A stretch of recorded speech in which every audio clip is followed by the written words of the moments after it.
ایک عابد بقدر کفایت رزق حلال کماتا اور باقی وقت اللہ عز و جل کی عبادت میں گزارتا رزق حلال دے مجھے. ایک مرتبہ مسلسل کئی روز تک اسے کہیں بھی مزدوری نہ ملی اور فاقوں تک نوبت پہنچ گئی. وہ خود بھی بھوکا رہا اور اہل و عیال بھی بھوک کی مشقت برداشت کرتے رہے. جب معاملہ حد سے بڑھ گیا تو اس نے اپنی زوجہ سے کہا کہ کل میں مزدوری کے لیے جاؤں گا، تم دعا کرنا، اللہ عز و جل تمام مخلوق کو رزق دینے والا ہے، وہ ہمیں بھی محروم نہ رکھے گا. اس کی زوجہ نے بھی مشورہ دیا کہ ہم یقین کامل کے ساتھ رزق کی تلاش میں نکلیں گے تو اللہ عز و جل ضرور کوئی راہ نکالے گا. صبح سویرے وہ عابد اللہ عز و جل کا نام لے کر مزدوری کی تلاش میں نکلا اور وہ بھی دوسرے مزدوروں کے ساتھ جا کر بیٹھ گیا. جن لوگوں کو مزدور کی ضرورت ہوتی تھی وہ مارکیٹ سے جا کر مزدور لے آتے تھے. اس نے دیکھا کہ ایک ایک کر کے سارے مزدور چلے گئے مگر اس کو کسی نے کام پر نہیں بلایا، یہ اس کو کوئی مزدوری نہیں ملی. جب اس عابد نے یہ صورتحال دیکھی تو کہنے لگا کہ اللہ عز و جل کی قسم میں آج اپنے مالک حقیقی کی مزدوری کروں گا، یعنی عبادت کروں گا. چنانچہ وہ دریا پر آیا اور وضو کر کے نوافل پڑھنے لگا. رزق حلال دے مجھے اے بے. سارا دن اسی طرح رکوع و سجود میں گزار دیتا.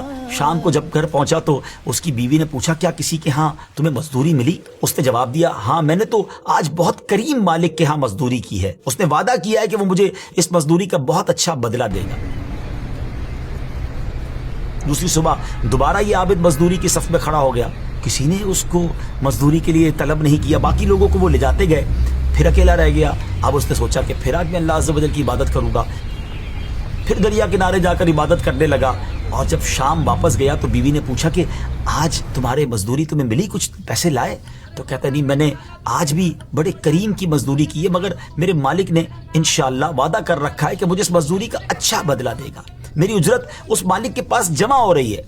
اب فاقوں کی ماری زوجہ ہے، گھر والے میں بھوک ہے. وہ یہ بات سن کر جھگڑنے لگی شوہر سے کہ کئی دن سے فاقے چل رہے ہیں، بچوں کی حالت ایسی ہو گئی ہے کہ دیکھی نہیں جاتی، ہم میں سے کسی نے بھی کئی دنوں سے ایک لقمہ نہیں کھایا اور تم جس مالک کے یہاں مزدوری کر رہے ہو اس نے تمہیں آج بھی تمہاری اجرت نہیں دی ہے، اس طرح کیسے گزارا ہوگا؟